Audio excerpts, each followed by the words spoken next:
साठी निवडलेला श्लोक आपल्या धर्मशास्त्रामध्ये आपण प्रत्येक पूजा झाली, प्रत्येक कुठे पाठ झाला, प्रत्येक कुठे सत्संग झाला तर आपण देवाला प्रार्थना करतो, सर्वे सुखिनः सन्तु, सर्वे सन्तु निरामयाः, सर्वे भद्राणि पश्यन्तु, मा कश्चित् दुःखं नाप्नुयात्। बघा बरं का, थोडासा बारीक विचार करून हा अभंग निवडलेला आहे, या श्लोक निवडलेला आहे। या श्लोकाचा शब्दार्थ, भावार्थ, मतितार्थ, अन्वयार्थ, लक्षणार्थ आपण जाणून घ्या। प्रवचनासाठी आधार म्हणून कुठला तरी एखादा संदर्भ आपण घेत असतो। विशेषतः या वारकरी संप्रदायामध्ये प्रवचनाच्या सेवा या प्रमाण म्हणून सादर केल्या जातात। महाराजांची एखादा अभंग, एखादी ओवी, एखादं भजन, एखादं संदर्भीय लेखन आपण घेत असतो, किंवा एखादे ऋषी, मुनी, साधू, संत यांचं एखादं वचन हे प्रवचनासाठी निवडत असतो। आज निवडलेला हा श्लोक साधा, सोपा, सरळ आहे। सगळे सुखी असोत, सर्वे सुखिनः सन्तु, सर्वे सन्तु निरामयाः, सगळे निरोगी असोत। बारीक ऐका बरं का, आता हे प्रवचन फार सोपं जरी असलं तरी हेच आपल्या खऱ्या आयुष्याची वाटचाल करणार आहे। परोक्ष जीवनाचा किती अर्थ समजून सांगितलं तर तुम्ही मेल्यावर मला भेटणार नाही, मी मेल्यावर तुम्हाला भेटणार नाही। त्याच्यामुळं त्याच्यावर बोलून आपला वेळ वाया घालण्यापेक्षा इथं काय आहे आपलं, याच्या सुधरून आज संध्याकाळपर्यंत आपल्याच्यानी काही घडण का, अशाबद्दल थोडं चर्चा केली तर काहीतरी घडण हो। नाही तर माझ्या जन्माच्या आधी मी काय होतो याची कहाणी मला एखाद्या महाराजांनी जरी सांगितली त्याचा परिणाम काय होणार आहे, मला काही होणार नाही। वर्तमान काळ हा तुमच्या स्वतःच्या व्यक्तिगत जीवनामध्ये तुमच्या आजच्या जीवनाची कहाणी घेऊन आलेला असतो। तुमची आजची शारीरिक स्थिती, तुमची आजची आर्थिक स्थिती, तुमची आजची सामाजिक स्थिती, तुमचं आजचं आरोग्य, तुमचा आजचा सकाळचा विचार हा तुमचा आजचा दिवस ठरवत असतो। मग काहींच्या डोक्यात आज खटका असेल तर काहींच्या डोक्यात चांगलं वाटत नसेल, काही सकाळी उठल्या उठल्या आनंदात असतील तर काही सकाळी उठल्या उठल्या दुःखात असतील, काही सकाळी सकाळी अडचणीत असतील तर काही सकाळी सकाळी वसुली करून मोकळे झाले असतील। ही प्रत्येकाच्या जीवनात निर्माण होणारी स्वतंत्र व्यवस्था आहे। पण आपल्याच्या शोकामध्ये या स्वतंत्र व्यवस्थेला छेद देताना संत ऋषी मुनी म्हणतात सगळे सुखी असो। सगळे सुखी कधी होतील भाऊ? समजा मी सुखी व्हावासाठी मी प्रयत्न करीन, तुम्ही सुखी होण्यासाठी तुम्ही प्रयत्न कराल, पण तुमच्या सुखासाठी मी प्रयत्न केला तर सगळे सुखी का होणार नाही? माझ्या सुखासाठी तुम्ही प्रयत्न केला तर मी सुखी का होणार नाही? बघा बरं का, विषय फार महत्वाचा आहे। आता हे सुखापर्यंत ठीक आहे बाबा, आम्ही तुम्हाला समजा खायला नाही अन्न दिलं, मला खायला नाही तुम्ही मला अन्न दिलं, मला सुखी केलं, इथपर्यंत ठीक आहे। पण दुसरा शब्द किती प्रमाण मानायचं, सर्वे सन्तु निरामयाः, सगळे निरोगी असो। आता सगळे निरोगी असतील का? सगळे निरोगी एकमेकाच्या सहकार्याने होतील का? आता हा विषय फार महत्वाचा आहे। जर उद्या ठरवलं आपण सर की हिंगणगाव निरोगी करायचं, होईल का? 100% होईल ना। मग का नाही ठरवीत आम्ही? काय डॉक्टर अडचणीत आणतो का? डॉक्टर म्हणतो नका माझ्या पोटा पाहिजे। सर्वे सन्तु निरामयाः, सगळे निरामय, निरामय आमय म्हणजे रोग, सगळे निरोगी का नाही व्हायचं? होतील ना? काय दवाखान्यात जाऊन होतील? नाही, दवाखान्यात जाऊन नाही होणार। मग कुठे ग्रामपंचायतच्या ग्रामसभेमध्ये निर्णय घेऊन होईल? नाही। मग हे निरोगी होतील कसे? हे निरोगी होण्यासाठी धर्माचं पालन करण्याचा प्रपंच प्रत्येक व्यक्तीने जर पाहिला, प्रत्येक व्यक्तीने त्याच्या आयुष्यात त्याला दिलेला धर्म जर नेमलेला पाळला तर कोणालाच कोणताच रोग होणार नाही। निरोगी जीवनाचा मूलमंत्र दवाखान्यात, औषधाच्या दुकानात, सरकारी उपकेंद्रात, सरकारी दवाखान्यात, शासन पातळीवर आरोग्य खात्यात नाही। हा निरोगी जीवनाचा मूल मंत्र धर्माच्या आचरणात आहे. धर्म हा काही फक्त तुम्हाला पूजा करायला, देवदेव करायला, घर लावायला, बुक्का लावायला, चंदन लावायला नाही दिला. अरे आपल्यात असणाऱ्या रोगांचा नाश करण्याची ताकद फक्त आणि फक्त आपल्यातच आहे. आणि मग आपल्याला होणाऱ्या रोगाच्या 7 प्रकारापैकी 5 प्रकारचे रोग आमच्या वागण्यातून नष्ट होऊ शकतात. आता बरं वारी काय काय बरं का, तुम्हाला कधीच कळणार नाही, तुम्हाला कोणी म्हणलंय नसेल आजपर्यंत की रोगाचे 7 प्रकार असतात. कोणते 7 प्रकार असतात रोगाचे? सहज, गर्भज, कालज, कुलज, प्रभावज, स्वभावज आणि आत्मज. आता हे नाव तर तुम्ही पहिल्यांदा ऐकलं. आमच्या दगडूला कोणता रोग झाला, का झाला? एक कष्टाळू माणूस एवढ्या कमी वयात का गेला, असा का त्याच्यावर प्रसंग आला, त्या परिवारात असं का झालं? याचं उत्तर तुम्हाला आधुनिक विज्ञानामध्ये नाही मिळणार. हे उत्तर मिळेल धर्मशास्त्रामध्ये. हा मनुष्य जन्माला येताना त्याच्या मातेकडून, त्याच्या बापाकडून, त्याच्या आत्म्याकडून त्याला जे प्राप्त होतं ते त्याच्या जीवनात अवतरतं. शुद्ध बीजापोटी फळे रसाळ गोमटी, मुखी अमृताची वाणी, देह देवाचे कारणी, सर्वांग निर्मळ चित्त जैसे गंगाजळ, तुका म्हणे जाती तापे दर्शने विश्रांती. शरीर किती नासका असू द्या, चित्त जर गंगाजळासारखं असेल ना तर नासक्या शरीराचा नाश, नासलेला भाग पुरा चांगला करण्याची ताकद चित्तात असते. बघा नीट ऐकून घ्या, तुम्हाला काही गोष्टीचा अपवाद आणि काही गोष्टीचा उपद्रव जीवनामध्ये समजून घेण्याची गरज असते. मला आठवतं ही पोरं, आम्ही लहानपणी शाळेत यायचो तेव्हा यांच्याकडे टोनगा असायचं आणि पखालीने पाणी घालायचे. प्रत्येक गावात पाणी घालायचे, वाड्याला इथं पाण्याच्या गल्लीला ह्याचं टोनगं चालायचं आणि टोनग्यातून पाणी घालायचं. ही 12 बलुत्याची परंपरा होती. प्रत्येकाला नेमून दिलेलं असायचं आणि त्यांनी ते काम करायचं, सगळ्यांच्या गरजा भागवायच्या. मग पाणी जर कोळ्यानी पुरवलं तर लोणी कोणी पुरवायचं, ह्याचाही प्रपंचामधला भाग समजून घेतला पाहिजे होता.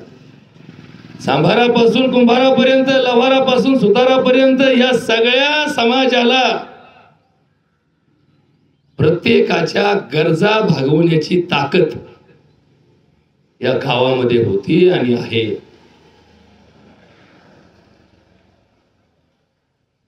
मग पुढं टोनगे गेले, पखाले गेल्या, मग आले कावडी. मग कावडी चाललं बरेच दिवस पाणी, आणि मग ही बलुते पद्धत 80-90च्या शतकामध्ये, 80-90च्या दशकामध्ये निघून गेली. 90च्या पुढे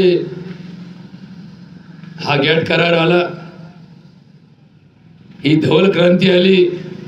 बघा बरं का, थोडं सर हे सोपं समजू नका, हा इतिहास फार मोठा आहे.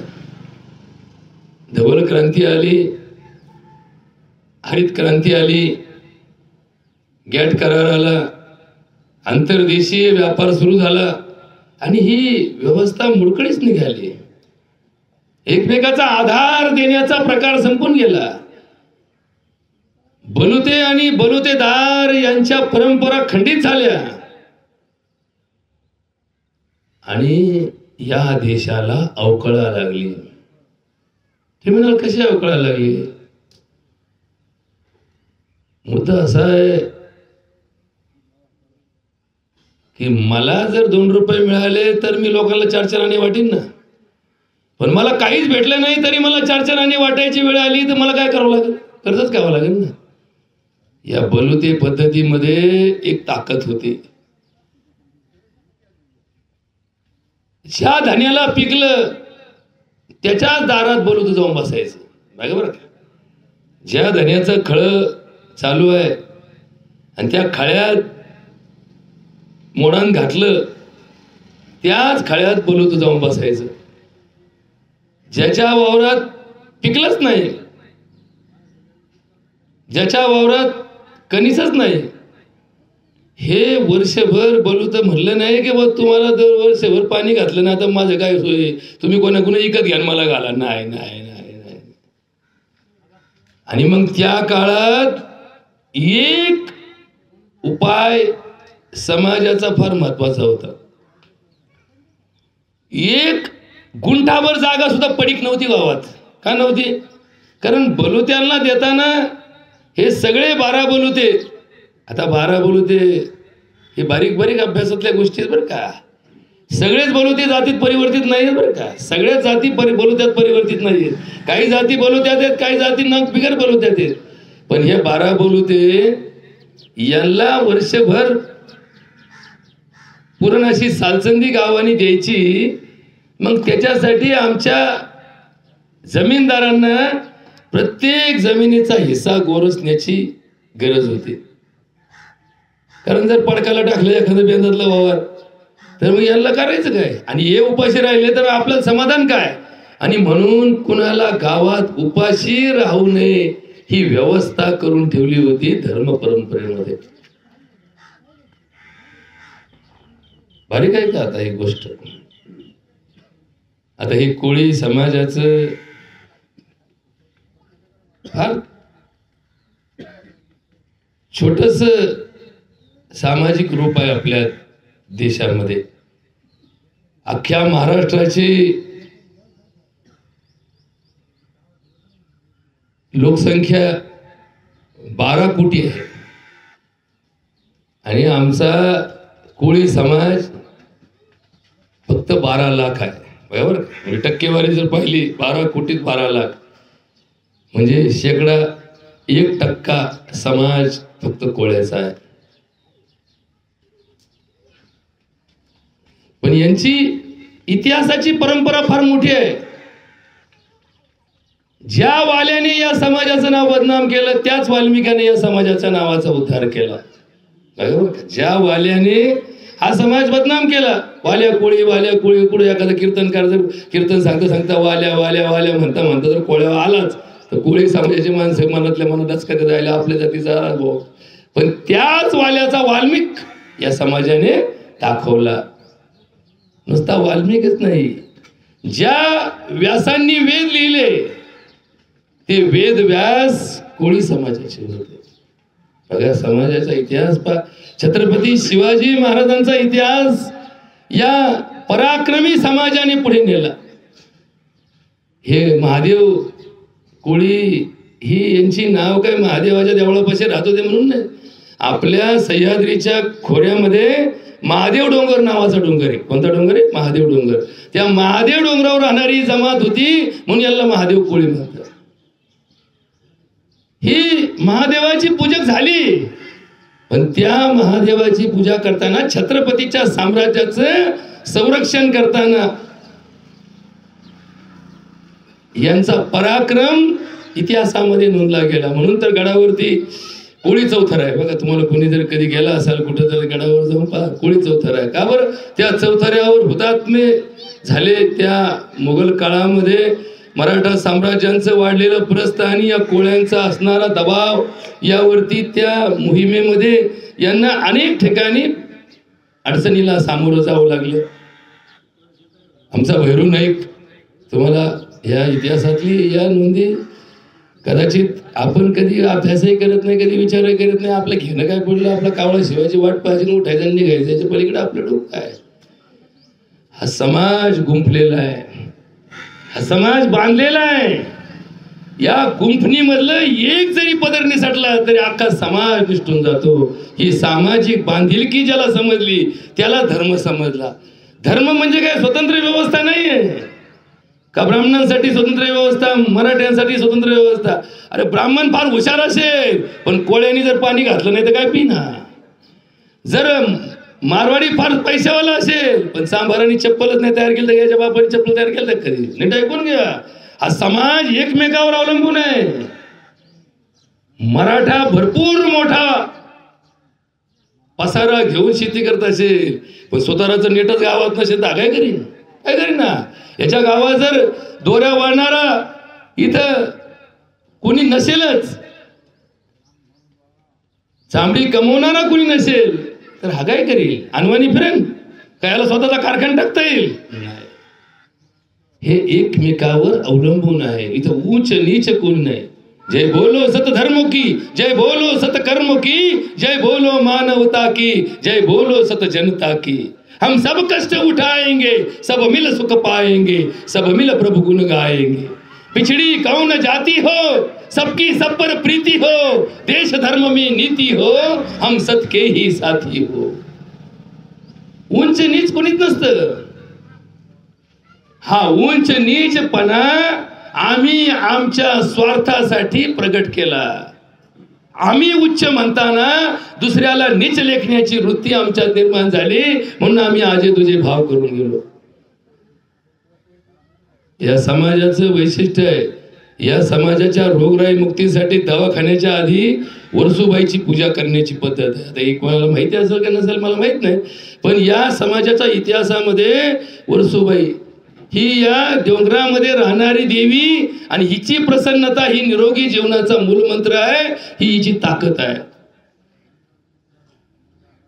मग आता आपण ज्या श्लोकाचं चिंतन करतो, ज्या श्लोकावर आधारित आजचं प्रवचन करतो, तो वेदव्यास, तो वाल्मिक आणि ती इतिहासाची परंपरा आमच्या धर्माला जी मिळाली त्याच्यात सांगितलं, सर्वे सुखिनः सन्तु, सर्वे सन्तु निरामया, सर्वे भद्राणि पश्यन्तु.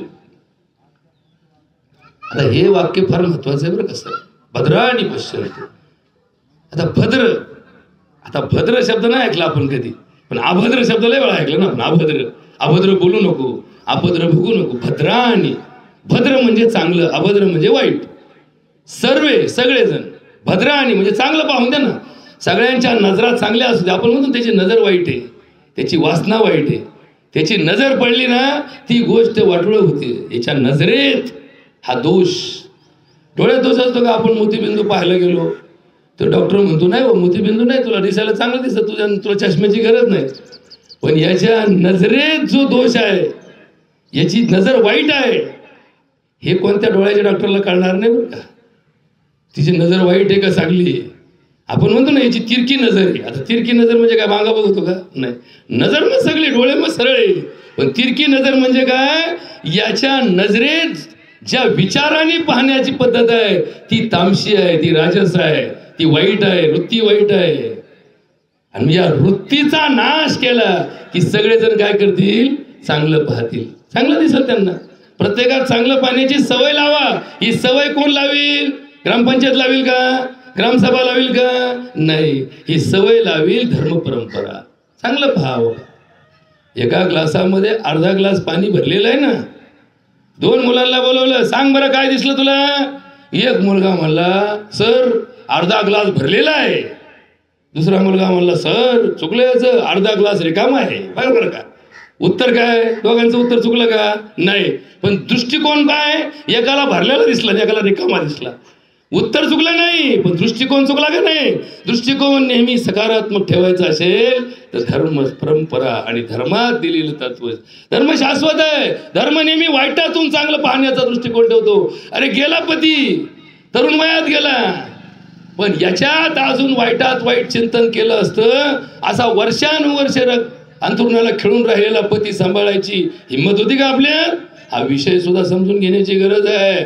याच्यापेक्षा देवाने माझं दुखणं हटवलं असा विचार करून जर जगाला तर तुम्हाला चांगलं जगता येईल. तर तुम्ही उलटाच विचार करीत गेला तर 100 वर्षाचा म्हातारा मेला तरी 100 दिवस अन्न नाही खायचे. अहो अजून दुखला असता, अजून 2 वर्ष जगला असता, अजून चालत होता, अजून हिंडत होता. अरे 100 पूर्ण झाले त्याचे, तरी तुला अजून जगण्याची आशा सुटत नसेल तर मग तुझा दृष्टिकोन कुठेतरी चुकीचा आहे ना.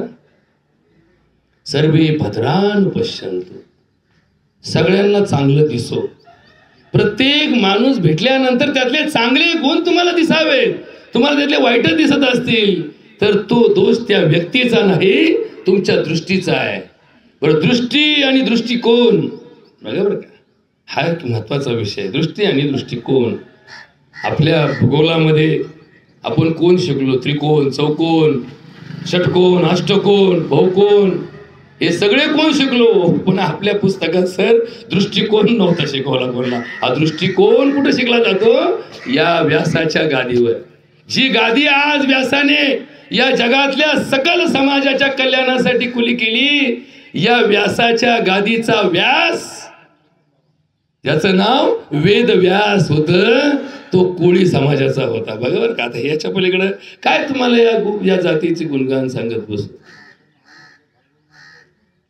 आणि या इतिहासामध्ये समर्पित भावनेतून आशावाद आणि निराशावाद याच्यापैकी निरपेक्षवाद हा तत्वाचा भाग आपल्या धर्मामध्ये महत्वाचा आहे.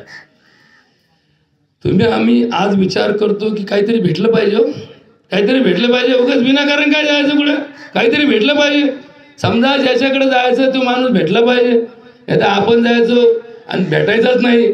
आता बऱ्याच टायमाला असं होतं, एखाद्याच्या मोठ्याचं लग्न असतं आणि सगळ्या लाखांना पत्रिका असते. हा माणूस घरून निघताना म्हणतो कुठं त्याचं गाठ व्हायची आपली, आणि तो का ओळखून का ध्यानात ठेवायचं आपण आलो का नाही, तेव्हा जायलाच नको आपण, असं म्हणून आपण टाळतो बरं का. आणि मग तिथं गेलो, समजा आपण गेलो तरी आपल्याला वाटतं तर तिथं पुरीचा बाप भेटावा. पुरी जातं ते पुरीच्या बापाने लाख लोक बोलवले असते, आपल्याला भेटायचं काही कारण पडत नाही. मग आपण त्याला भेटायच्या वेळी त्याच्या सोत्याला भेटतो, तिच्या आत्याला भेटतो, मामीला भेटतो, मामाला भेटतो, आपल्या ओळखीचं कोणतरी त्याच्या हाताखालचे पोरं असतील त्यांना भेटतो. आणि आपण म्हणतो सांगा बरं का साहेब, तू काय सांगत बसू, लाख लोकांची यादी वाचत बसू का, हो हे लाख लोक आले. आपल्या दृष्टीने आपण गेलो हे आपल्याला समाधान मिळतं, त्यांना समाधान त्यांच्या सांगण्यावर आपलं समाधान अवलंबून ठेवलं तर तुम्ही कधीच समाधानी होणार नाही. बरोबर का. आता हे वाक्य सरपंच फार महत्वाचं आहे की एखादा माणूस एका आशेने एका ठिकाणी गेला आणि एखादा माणूस अपेक्षा न ठेवता गेला. समजा हिंगणगावात सभा आहे आणि मी आणि माझा जोडीदार आम्ही दोघं जण आलो, चला भाऊ हिंगणगाव सभेला जाऊ. मग वाटाने येता येता माझ्या डोक्यात विचार, मग मी जाईन. मग मी गेलो का पोपटराव म्हणते या डॉक्टर साहेबवर बसा, बरोबर का. मग गेल्यानंतर कुणीतरी म्हणन यांचा सत्कार करून घ्या आणि मग माझा सत्कार करतील, मग माझ्या आल्याचं मला सार्थक होईल. माझ्या संग एक पोऱ्या होता, ते मला डॉक्टर म्हणले चला म्हणून आलो. आपल्याला काय नाही भाऊ, आपलं कुठं बस आपलं नावं घेऊ नका, आपलं काय घेणं नाही. मग आता आम्ही दोघे आलो बरं का. बरे काय आता मला यायला होता उशीर. आता तिथं हाय त्या लोकांना बसायला जागा नव्हती, तर आम्हाला कुठं ती जागा करून द्यायची. मग आम्ही आपलं बारीक पाहतो, इकडे कुणी उठतंय का, तिकडे कुणी उठतंय का, कुणी मान ठेवतंय का, असं करीत ते जे माझ्या संघ पोरगा आलं ते कोपऱ्यात बसलं, पण रांकीला लागलं. त्याचं माझं सोयीलाच लागणार ना कवर का, कारण माझ्या आशात काय आलं, कोणतरी माझा विचार करायला पाहिजे होता. मी एवढा अद्भुत, मग मला का नाही. मग असं करता करता करता करता करता त्या सभेचं निम्मा कार्यक्रम व्यास गेला. मग एक जण खाली बसलेला, डॉक्टर साहेब या ना बसा बसा बस सारखं होतं. मग जाग करून देतो, तेवढं तरी नसेल तीन जाग करून दिली. मग जाग करून बसली. मला असं वाटलं आता तरी बघते, मग तरी बघते. मी तीनदा बघायचो. मग शेवटी सभा संपली.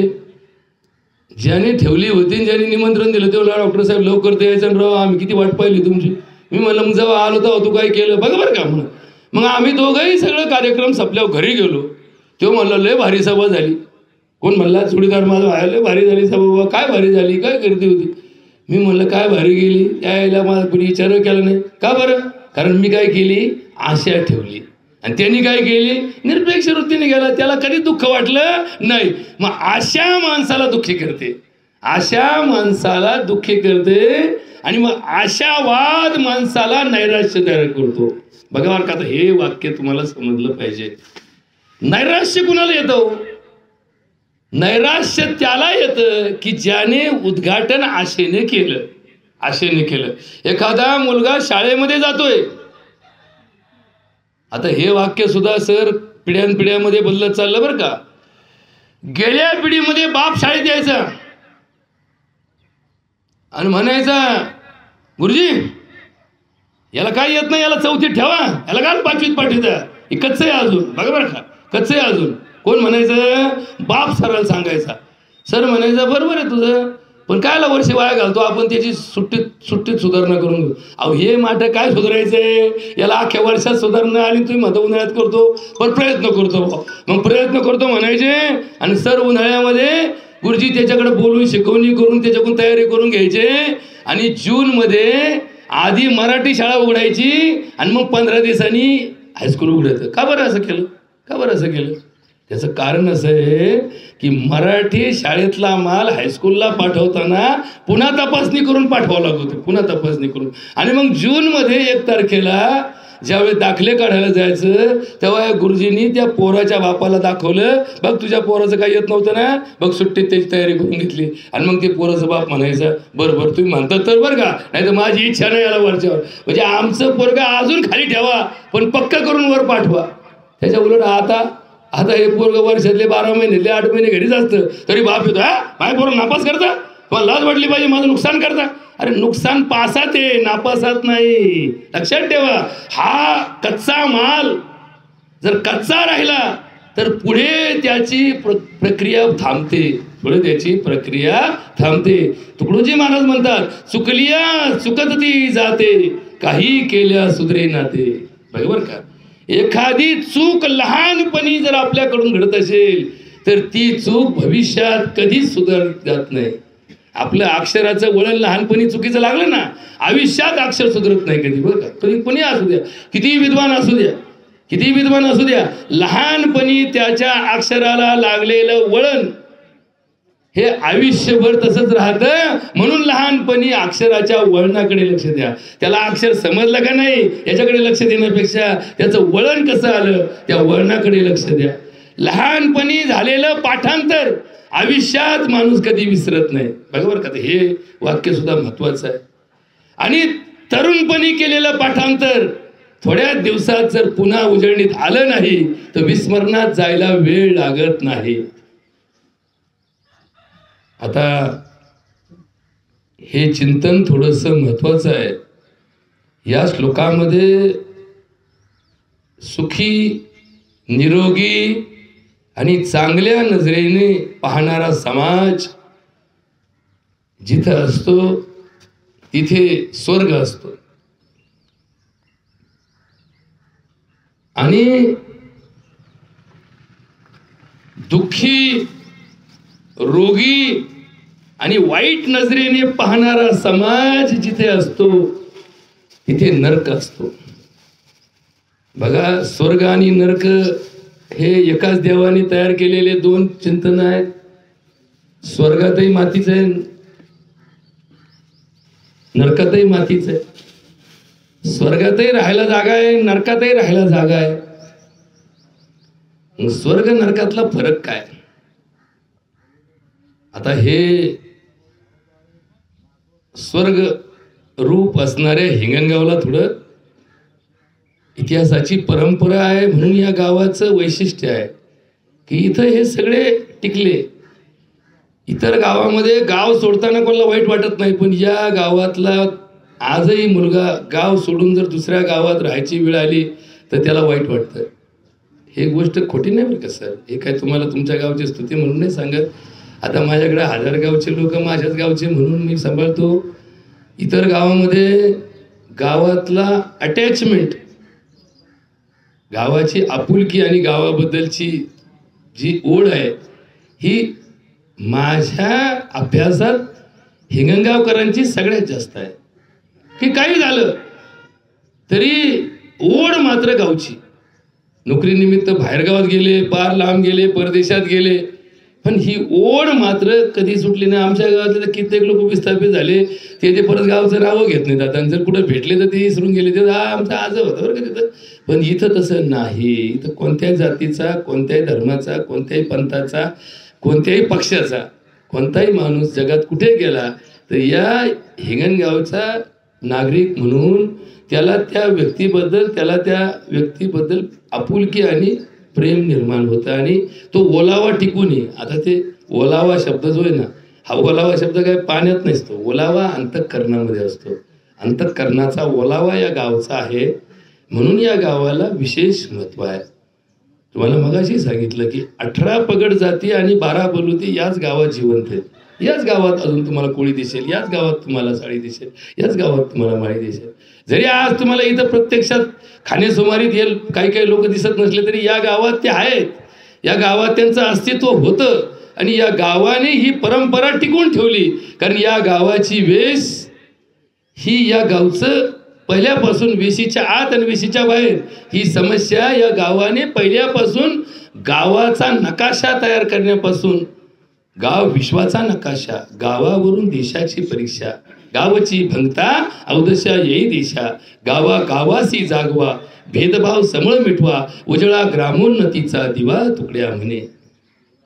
हा ग्रामोन्नतीचा जो भाग आहे या गावाने इतिहासाची वैभवशाली परंपरा टिकून ठेवली आहे. एकमेकाचं प्रेम, एकमेकाच्या दुःखात इथे जातपात म्हणली फार कमी जाते. जातीपातीपेक्षा एकमेकाचा लोभ, सवर्ण आणि कोणताही वर्ण याच्यामध्ये फारसा भेद या गावाने कधी मानला नाही. आणि म्हणून स्वर्ग आणि नरकाचं एक उदाहरण तुम्हाला देतो गुरुजी. एक असाच वारकरी होता की ज्याने देवाला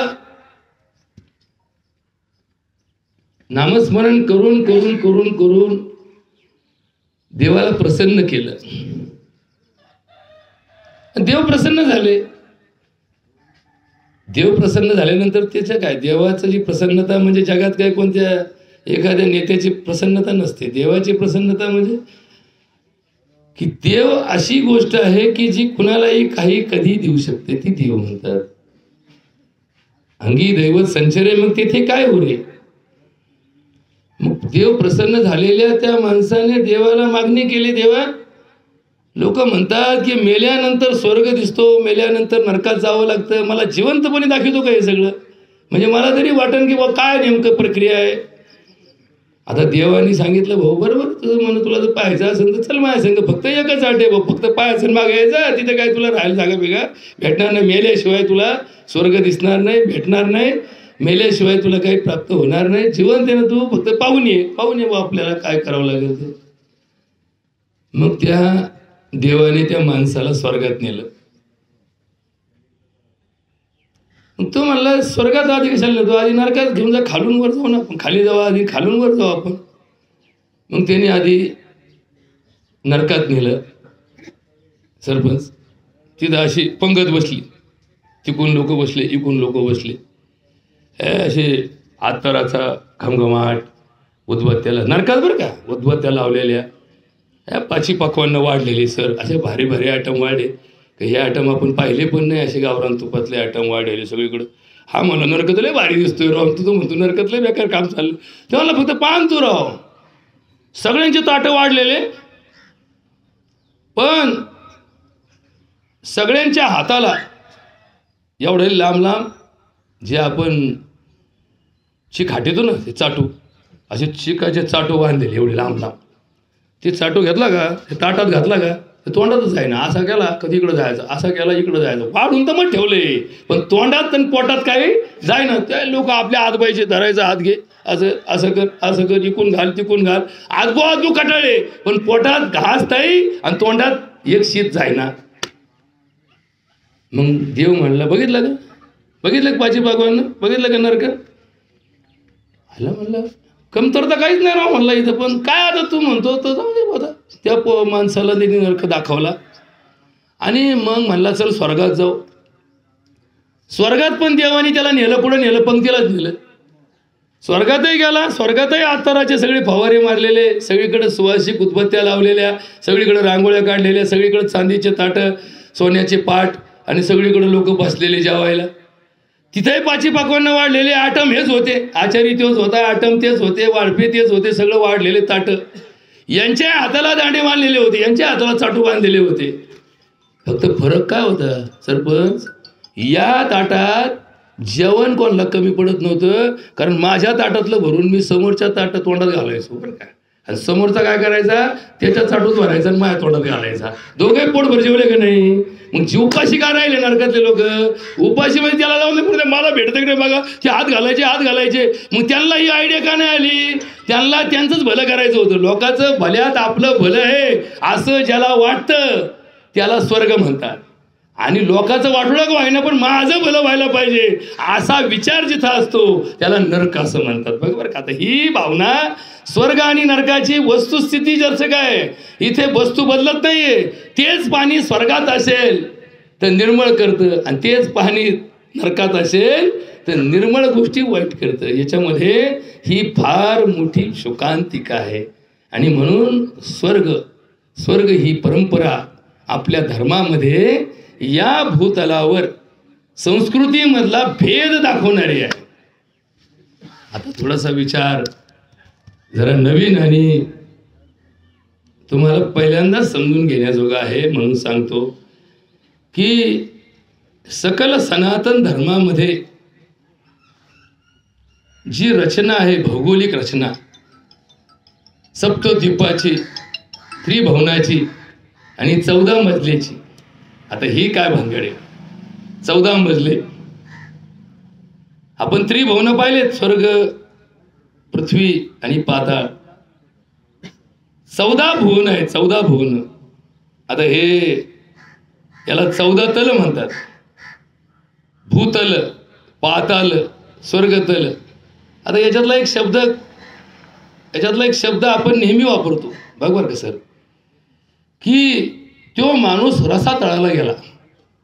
आता रसातळाला म्हणजे काय, रस कधी पाहिला तळ कधी पाहिला तुम्ही, कोणता रसाचा तळ पाहिला तुम्ही का एका भांड्यात बघवल्यात आमरस केलाय आणि आता संपत आला म्हणून रसातळाला गेला. 14 भुवनामध्ये पाताळाच्या खाली रसतळ आहे. रसतळ आपण म्हणतो रसतळ म्हणजे सगळ्यात खाली. पाताळ पण बरं आहे, पाताळात तरी मागे येतं. पाताळाची रचना सुद्धा किती वाईट असली तरी पाताळात कायमस्वरूपी कोणाला ठेवलं जात नाही. स्वर्ग किती चांगला असला तरी कायमस्वरूपी स्वर्गात ठेवलं जात नाही कोणाला. बरं का. हे पण थोडं ऐकून घ्या तुम्ही बरं का. ज्याच्या त्याच्या बजेटप्रमाणे, ज्याच्या त्याच्या बॅलन्सप्रमाणे ज्याला त्याला ठेवलं जातं. समजा एखादा माणूस स्वर्गात गेलाच तर काय त्याला परमनंट स्वर्ग नाही भेटत. त्याचं पुण्य, त्याच्याकडं असलेलं संचित आणि त्याच्याकडं असणारं जे त्याच्यावरती असणारं ऑडिट रिपोर्ट आहे त्याच्यानुसार त्याला काही महिने, काही दिवस, काही वर्ष स्वर्गात ठेवलं जातं. आणि स्वर्गात जास्तीत जास्त किती दिवस ठेवलं जातं, तर स्वर्गात जास्तीत जास्त 12 वर्ष ठेवलं जातं. 12 वर्षानंतर कुणी किती पुण्यवान असला तर स्वर्गातून काढून दिला जातो, त्याला पुन्हा इकडे पाठवलं जातं. बरोबर का. आता स्वर्गापेक्षा चांगला काय, स्वर्गापेक्षा चांगला मोक्ष आहे. कारण मोक्ष ज्याला मिळाला त्याला पुन्हा स्वर्गही नाही, नरकही नाही, पाताळही नाही, परत मृत्यूलोकात नाही, परत पुनर्जन्म नाही. तो मोक्ष प्राप्तीचा सांगाती ज्ञानोबा माझा मोक्ष प्राप्तीचा. तो मोक्ष स्वर्गापेक्षाही भारी असतो. कारण स्वर्ग हा तात्पुरता असतो. तात्पुरता सुखाचा भाग सगळ्यात दुःखदायक असतो. समजा तुम्हाला एखाद्या दिवशी खूप सेवा करण्याची, एखाद्याने तुमची फार पाहुणचार केला, इनीच्या पंक्तीला तुम्हाला जीव घातलं, पण एखाद दिवशी मिळालेलं हे सुख रोजच्या दुःखाचं कारण असतं. काय खरंच ते दिवशी भारी झालं, आज इथून पुढं माझ्या वाट्याला ते सुख नाही, हे दुःख सगळ्यात मोठं असतं. आणि म्हणून या परंपरेचा हा भाग थोडा समजून सांगण्याचा प्रयत्न करत होतो. आमचा कांबळे परिवारातील ही सद्भावना या 2 पिढ्या तरी आपण पाहिलेल्या आहेत. त्यांचे वडील पाहिले, आपण त्यांचे आजे पाहिले असतील. या समर्पित भावनेतून की मोठेपणा मिरवण्याची फारशी अपेक्षा नाही, मानपानाचा फारसा यांच्या मनामध्ये कधी भाव नाही. नेहमी तुकाराम महाराज सांगतात तसं, नीचपणा भरवे देवा न चले कुणाचा दावा, महापुरे झाडे जाती तेथे लवाळे राहती, येता सिंधूच्या लहरी नम्र होता जाती वरी, तुका म्हणे कळ पाया धरिल्या न चले फळ. नेहमी स्वतःला लहान आणि दुसऱ्याला महान समजणारा माणूस धर्मामधला सर्वात श्रेष्ठ माणूस असतो. या कांबळे परिवाराचं वैशिष्ट्य आहे की लहानता ही यांच्या परंपरेने यांनी जपलेली आहे. नको बाबा मोठेपणा आम्हाला नको, लहानपण देगा देवा मुंगी साखरेचा रवा. ही लहानपणा म्हणजे स्वतःला मोठेपणाची आशा न ठेवता दुसऱ्याला मोठेपणा देण्याची परंपरा या परिवाराने जपली. ज्ञानाने जरी हे श्रेष्ठ झाले, यांचे पोरं पदाने जरी श्रेष्ठ झाले, तरी स्वतःला नेहमी आदराने लोकाला पाहणारा आणि स्वतःला निम्नस्थानी समजणारा हा स्वभाव या कांबळे परिवाराने जपलेला आहे. आणि ही धर्माची सगळ्यात मोठी ताकद आहे. धर्म हा काही मोठेपणा मिरवण्यासाठी, अहंकारात जगण्यासाठी, स्वतःला शहाणं समजण्यासाठी, स्वतःला प्रौढी मिरवण्यासाठी या धर्मामध्ये धार्मिकता सांगितलेली नाहीये. धार्मिकता सांगितली दुसऱ्याला समजून घेण्यामध्ये, दुसऱ्याला मोठेपणा देण्यामध्ये, दुसऱ्याचं आदरातिथ्य करण्यामध्ये, दुसऱ्याची सेवा करण्यामध्ये. स्वतःला थोडा उपद्रव झाला, स्वतःला थोडा त्रास झाला तरी चालेल, पण दुसऱ्याला त्रास कमी करण्यासाठी प्रयत्न करणारा धार्मिकता, ही धार्मिकतेची खरी व्याख्या आहे. मग तो भले कोणत्याही ठिकाणी असू द्या. ही उच्च नीचता जी आपण सामाजिक भावनेमध्ये पाहतो ना, ती उच्च नीचता धर्मामध्ये नाही आहे. धर्म हा त्याच्या जबाबदारीची जाणीव करून देणारा आणि जबाबदारीने वागताना दुसऱ्याच्या भल्यासाठी दृष्टिकोन निर्माण करणारा एक विचार आहे. आणि असाच विचार या कांबळे परिवाराने जपला. फुफ्फुसाच्या डायबिटीस सारख्या, खरं तर याच्याबद्दल थोडे दोन वाक्य सांगणं गरजेचं आहे